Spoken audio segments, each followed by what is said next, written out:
አሁን የምንገኘው ዳጋ ነው። ዳጋ እጅግ በጣም ታሪክ ጠገብ፣ ተፈጥሮን ጠገብ፣ ለዓይን የምትማርክ በውስጧም ብዙ በረከትና ዕውቀት ያለበት ታይቶ የማይጠገብ የተፈጥሮ ጸጋ ያለበት ቦታ ነው።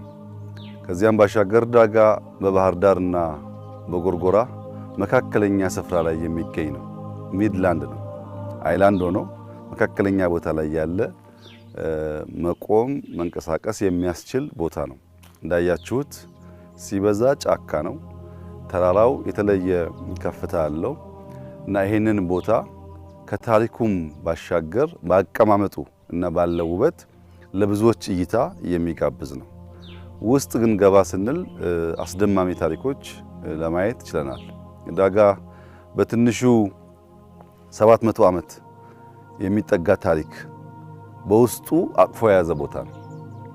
ትናንትና የአጼ ፋሲልን ቤተ መንግስት ማየት ችለን ነበር። ዛሬ ደግሞ አጽማቸውን እዚህ ያየን። እንዲሁም ጎርጎራ የአጼ ሱስንዮስን ቤተ መንግስትና አካባቢውን አይተናል። የእሳቸውንም አጽም እዚህ አይተናል። ከእሳቸውም በፊት የአጼ ዳዊትን አጽም እዚህ አይተናል። በርከት ያሉ የቀደሙ ነገስታት አጽም እዚህ ቦታ አለ።